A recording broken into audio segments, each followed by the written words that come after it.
Hello, welcome to the next episode of P4Edge Tutorial Series.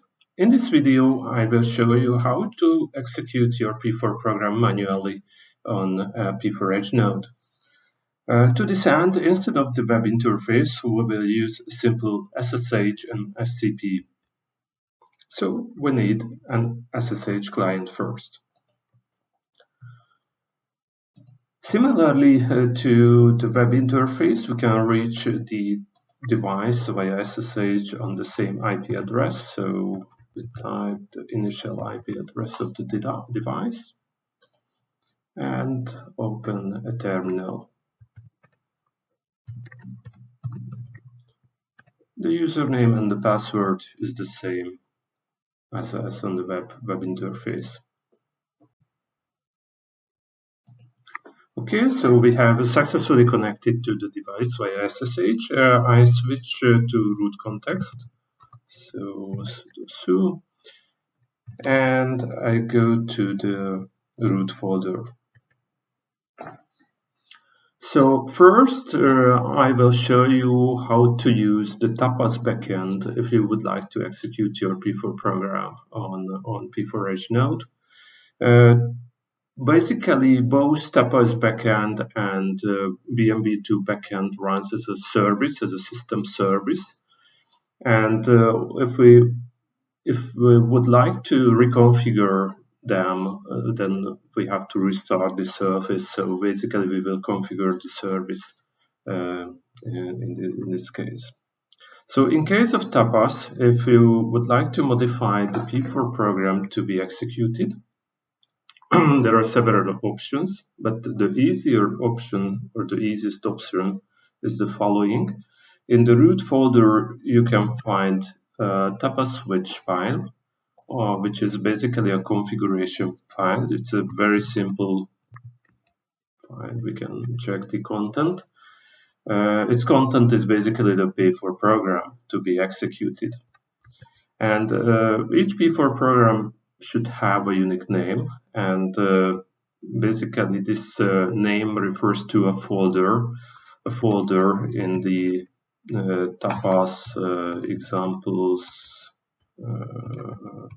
P4Edge folder. So you can see it here. So we have a few examples, basic examples. There's a layer 2 switch implementation, stateful firewall, and traffic filter firewall implementation. So you can select those. And for example, if I would like to execute the calculator example, the only thing I have to do is to modify this file and add the name of the program to be executed. And then we can use the systemctl to restart tapas service. And after that, the new program will be loaded and executed. We can also check the status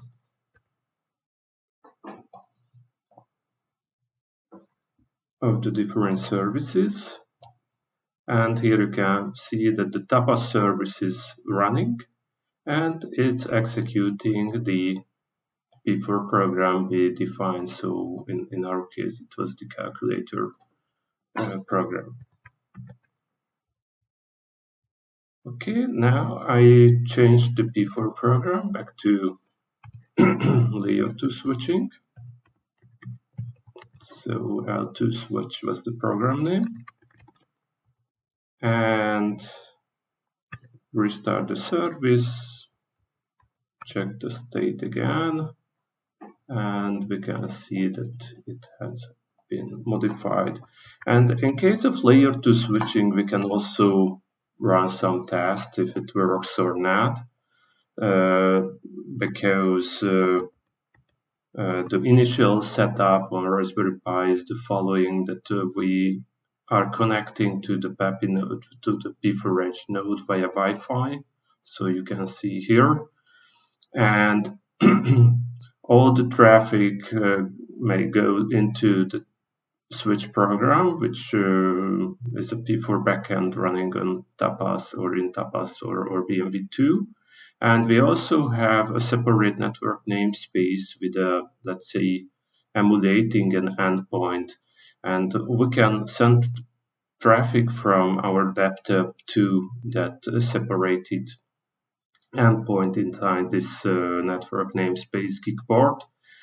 And its IP address is 192.168.4.150.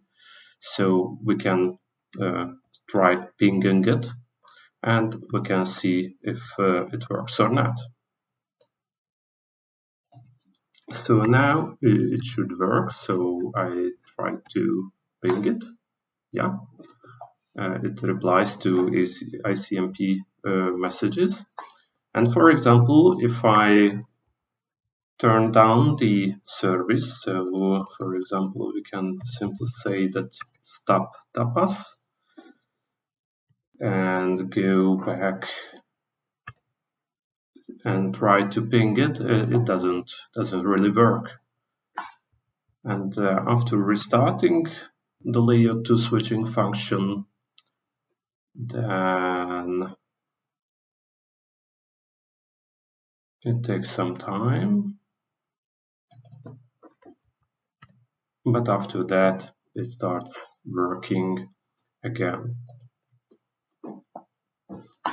So this is how we can launch a P4 program using Tapas. And if you would like to upload your own program, the only thing you have to take care that you have to put the or create a folder for your own project inside the same directory structure. And the folder name will be the name of your P4 program, how you can refer to it in the Tapas switch configuration file. And then you can easily execute your own program.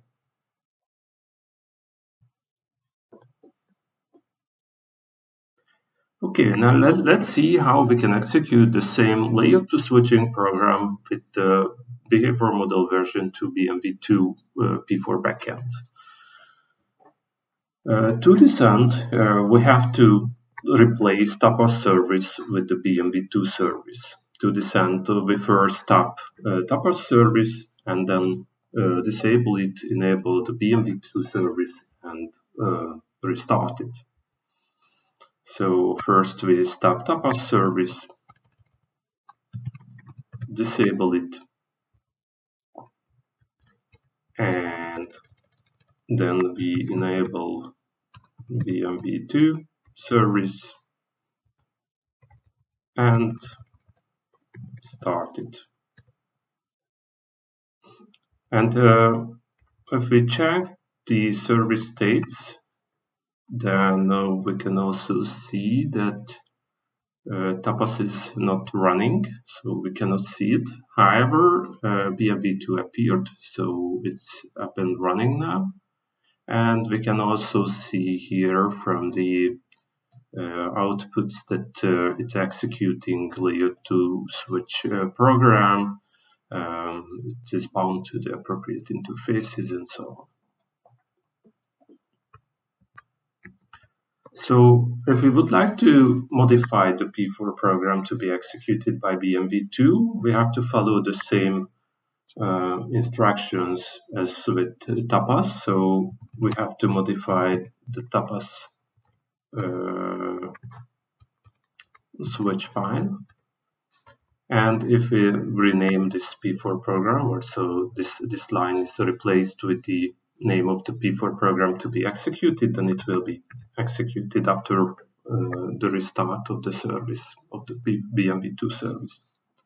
If you would like to deploy your own program, so since there are differences between Tapas P4 dialect and BMV2 dialect, we have separate folders for the different P4 programs. And for BMV2 backend, you can find it under in the BMV2 folder under examples. And here you can see the different P4 examples that can be executed with the BMV2 service. And you can also upload your own program, create a folder, and the folder's name will reflect the name of the P4 program, so you can refer to it in the tapas switch file accordingly. So now the layer 2 switch is up and running with BMV2, and we can check if it works or not. So you can start pinging the same interface, and unfortunately it's not working.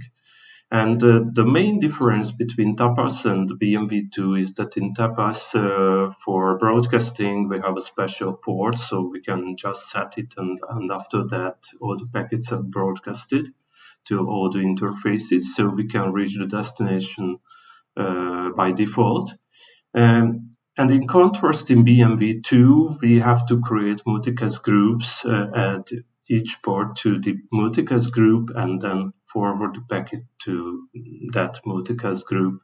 And currently, multicast groups are not created by default, so we have to create them manually through the configuration interface of the BMV2.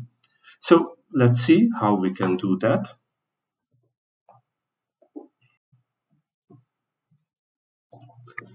For BMV2, there's a command called simple switch CLI.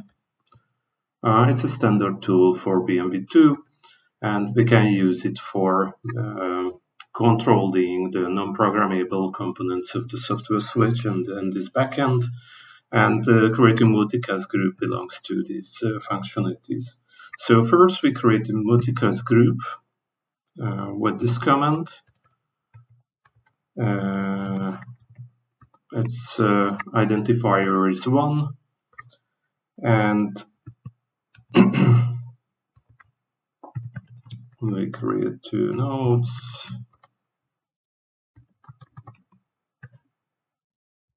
and we assign, the two ports are added to it. Port 0 and 1 is added to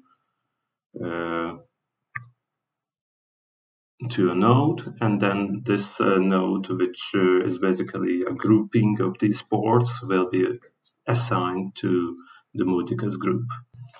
So we have to assign this node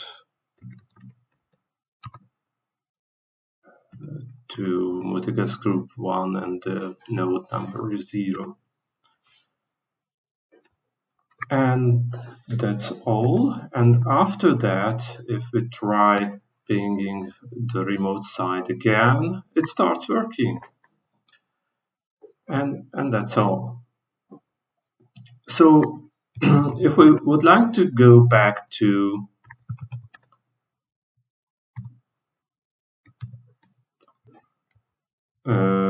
tapas switch, instead of the BMV2 backend, we can follow the same way. First disable BMV2 service, stop it, and then enable tapas service and restart it. And manually we can do that in this way. Via the web interface, all these things are done automatically by the user interface and its backend services. So thank you for watching.